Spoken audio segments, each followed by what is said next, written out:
Question 11b. Show that the equation of the normal to the curve y squared equals 4x at the point p squared, 2p is y plus px equals 2p plus p cubed. Okay, so we'll do that first, then we'll worry about the second sentence.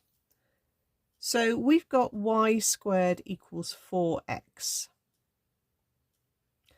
So it's still basically presenting it as sort of an implicit curve.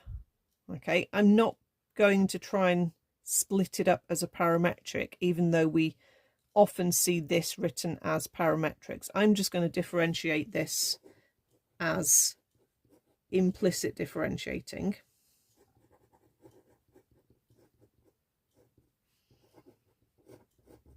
So I'm going to say that 2y dy by dx, because that's a y term differentiated, is equal to 4.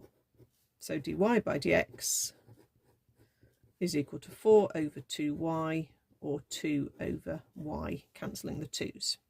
Okay. So at the point P, your x is p squared and your y is 2p. That's the coordinate of the point. The gradient, which is dy by dx, well, the gradient of the curve, or the gradient of the tangent, is going to be 2 over your y coordinate, so 2 over 2p, which cancels out to 1 over p. So therefore your gradient of your normal is the perpendicular to a gradient of 1 over p, which you would flip it over and change the sign. So the gradient of the normal is minus p. So therefore we can now use y minus y1 equals mx minus x1. Y take away 2p is equal to minus p bracket x take away p squared. Let's just times that out. And rearrange it to the way the question has given it. So that's fine. We've done that. Okay. So the second sentence said, given that p is not 0 and the normal to p cuts the x-axis at point B, show that b is greater than 2. Okay, so here's our normal. So where it cuts the x-axis, let's think we're on the x-axis, the y coordinate is 0. Okay, so if we put y equals 0, that would give us just a plain px on the left on this line. So I'm just turning that y into a 0.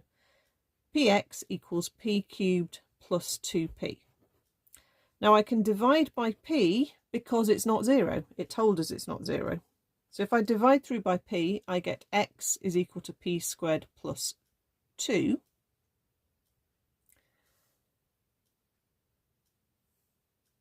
So that means that this is x.